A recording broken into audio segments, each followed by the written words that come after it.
Ever watched all that rainwater rush down your downpipe and straight into the stormwater?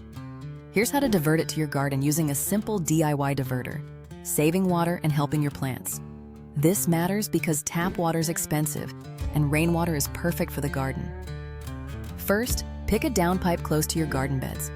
Measure about 30 centimeters up from the bottom and mark it. Carefully cut out a section using a hacksaw, just wide enough for your diverter kit, which you can find at most hardware stores.